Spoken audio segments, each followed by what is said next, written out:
Әкемді ақырғы мәрте қашан көргенімді есіле алмаймын. Әкемді көрген кезде не қыларымды білмей қалдым, тілім де айланбай қалды. Қаттыға арым келіп кетті. Бұндай жағдайда ұшырасқаныма.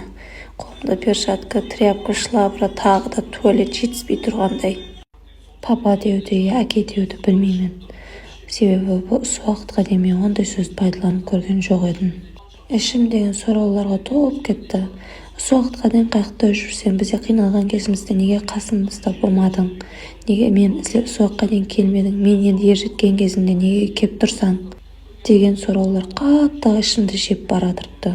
Қолымдағы сары перчаткамен тряпканы бетіне лақтырғым келіп тұрды. Қатты сондай дәрежеде арым келіп тұрды. Не қыларымды білмеймін. Не дерімді де білмеймін. Үнсіз қалдым тек. Сонда көзі жасқа толып тұрған мамамды көріп қатты ашуым келіп кетті. Қасымдағы адамдар бар ма жоқ па қызық емес бақырдым. Менің туалет жуып жатырғанымды көрсеткім келді ме әкеліп деп. Басқа еш нәрсе айтпадым да қолымдағыларды тастадым да квартирама кетіп қалдым. Жол бойына жылаумен бардым. Қатты арым келді, өзіме сұрауларды қойып бардым. Видеоның авторы мені жылатты, достар. Видеом сіздерге ұнағанынан қуаныштымын.